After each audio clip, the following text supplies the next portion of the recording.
Attention gamers. Once upon a time I produced a song to describe my current situation in League of Legends.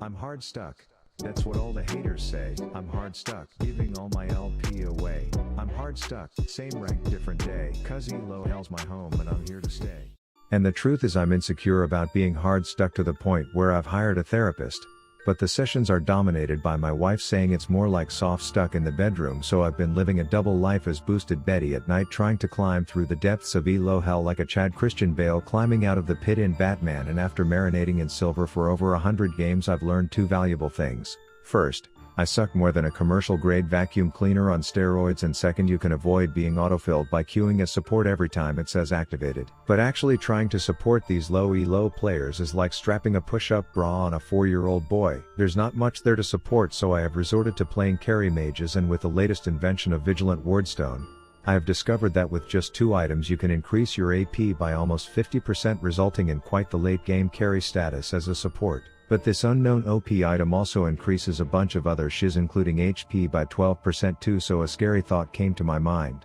Oh, I'm a problem. Put this on a scaling health tank like Purple Charizard. Hehe, I'm a problem. But then I figured I could get the best of both worlds by just stacking health on the teeny weeny wizard that wins games. So you tell me, would you be more scared of a support Cho'Gath with almost 8k health, or a support Veigar with 4.5k health and 800 AP? Because in this video you are going to witness both as a tribute to the power of Vigilant Wardstone. Okay, so purple uniforms in Game 1 Team 4, we called ourselves based off of his obsession with the number and me having exactly that many dislocated elbows. But shit gets real when he gets forcefully recruited to NASA, so I puke on his pal before sprouting some void vag ticklers to make her jump as Jin shouts our team name and Rift Alexa announces that we popped this game's kill cherry. Then I'm trying to play Galaxy Boy grab ass for the double, but he tag teams his tower into the match, so I shit myself briefly and flash out when auto-attacking him once more would have been the play, but in reality I just didn't want to wind up dead like Jennifer Lopez, Ensign Lane. But when I see that the bug-eyed samurai was in our part of town, I ping that this dragon is down to clown, and then I put my money where my mouth is by blowing dimensional chunks on these scrubs. Then he joins to make it a double date. I make the one with the big doink jump, hit her with one Michael Jackson Thriller jab, and then eat her out to end our first date, which in my book, makes it a success. Now there's a rumor that blind people have more brain capacity for processing information from other senses, which is why I never ward, because it increases my overall map awareness and allows me to know just when some time-twisting teenager is jerking off a blue buff. So I make this little shitter think we are alone, and then I introduce my +1, aka the man who just stole your blue buff, and things are going great until my Rav syndrome acts up.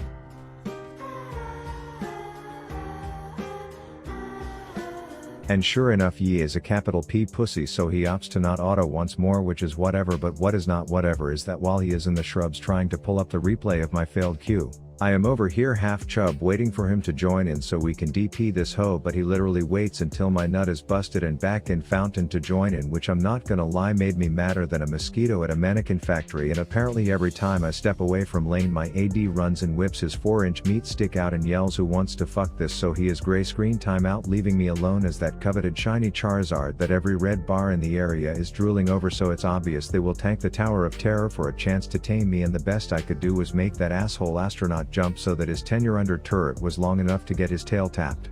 So the pattern of Team 4 treating bot lane like it's a tag team match where only one of us can fight at a time continues, and unfortunately the wing ding with the thigh gap excels in solo slap fests, so no one is surprised that my ADC loses the fight as I show up, to which this pretty plasma punk is like, oh, is this my dessert coming now? And I'm like, not quite bitch, but kinda, cuz I will be turning that tight ass into a snack, nom nom status to make it an even trade. Then I see the coked up sword lord in the area, so I duct tape the gas pedal down, drag on these balls to the walls, and if everyone showed up to dinner on time instead of fingering their buttholes with river wards, it would have been a quick double homicide, but instead we just get Big Buzz Aldrin. But look what the cat dragged in one of its own crusty cat turds, so I pepper spray all 8 of Yi's eyes to send him into a raging tantrum, which does the trick until Mohawk Man makes this murder scene into a mockery by bringing 200 years with his I won't take damage, but oh dear lord will I deal it routine, leaving me in a situation position where I am looking at my own flaccid wiggy knowing this ain't gonna get the job done, so I just stall until Mushu makes his way down thinking he'll turn the tides. Only for him to miss a skill shot the size of 1,000 burning suns, as my contribution to the fight consists of planting all of my abilities in the rift soil as he gets Marty McFly'd and mashed to death, and at this point I am thinking I will need to develop some mad skills if I want to go from this to this, so I tabbed out, went full chromie homie and pulled up Skillshare. Now for those of you living under a rock, Skillshare is the absolute best way to learn new skills online taught by professionals in their field. You can pretty much learn anything under the moon on their site, and much of my success on YouTube has come from exploring detailed guides like this heavy hitter from NKB, who, if you didn't know, is kind of a big deal on the tubies. But why don't we let footage from the first rap vlog ever show the value of Skillshare? This is Toby. And his parents never showed him Skillshare, so now he is lacking valuable knowledge like how under my lawn mower is not safe, or how his home is not my garage, or I don't know how to fly. So now it's just sad to think about how much easier his life would be if he just learned precious skills on Skillshare, and I don't want you all to be like Toby, so the first 1,000 people who use my link in the description will get a free trial to this amazing platform that is already so affordable that you could get it for the price of one less venti iced caramel Charlie D'Amelio macchiato a month. So give it a try today, join this incredible community, and thanks Skillshare for sponsoring my first ever vlog clip on this channel. And one of the skills I picked up was roaming when I heard another creature trying to claim the title for most messed up hinge joints on the rift, so I had to go over and say that his ACL popping kneecaps had nothing on my compound fractured thriller elbows, and it turns out you only need 3 people and 20 seconds of straight penetration to kill a top laner at this point in the game.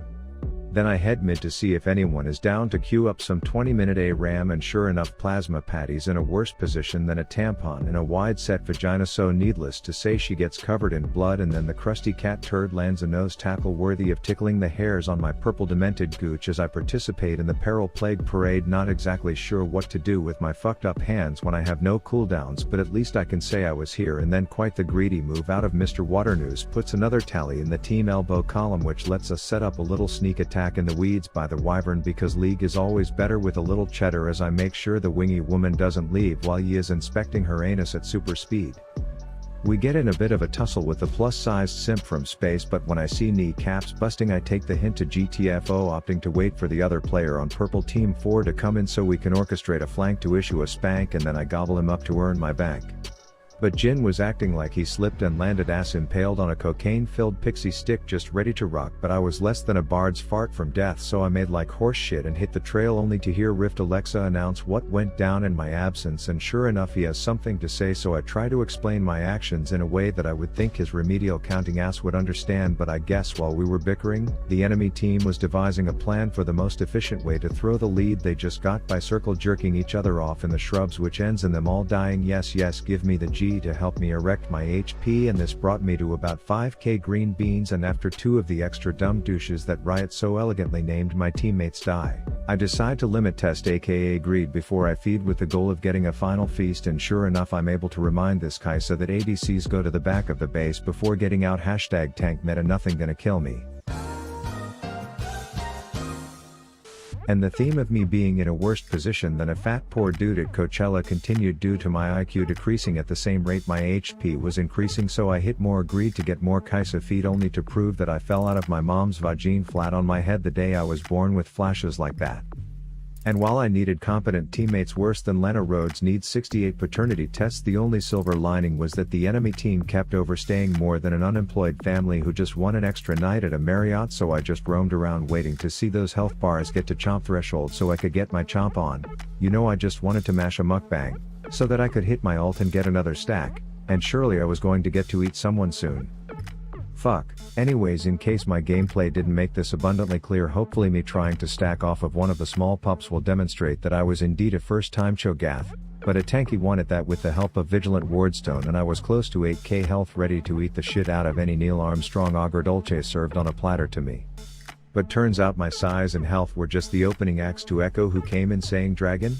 And my teammates were like, dragon what? And he was like, dragon these big elder buff balls across your dumb dead faces, omega lol. And meanwhile I'm an actual dragon, so I found that joke offensive as shit and tried to cancel this mofo 2021 status, but I came in short, and my attempt at having the most health ever in a non-staged League of Legends game came to an end. And while I was tanky, I felt I couldn't catch or do enough damage, so enter attempt number 2 at proving vigilance value on the short fuse himself. Is that a short joke? So game 2, I'm rocking grasp on the chode carrying his easy button, and I'm just trying to get some yellow tape up to mark the future dead bitch zone, but Lucy Goosey over here wants it up the ass as I flash into the bitch bubble like a Secret Service man taking a bullet for Obama, who then dies, leaving me with some limp dick autos to finish off the chick with back tits. But this leaves me in an awkward situation as I have played my last card and that futuristic fish is ready to bubble bash good, so I run toward the pregnant wall hoping it delivers justice, only to become a carbonated little cuck. But I come straight back after buying a needlessly large rod to bring the total count of those I have on me to 2. That's a dick joke, and when the prequel to Sushi bubbles my butthole again, I get pissed, caution tape the area, and space shuttle smash the slut for the kill.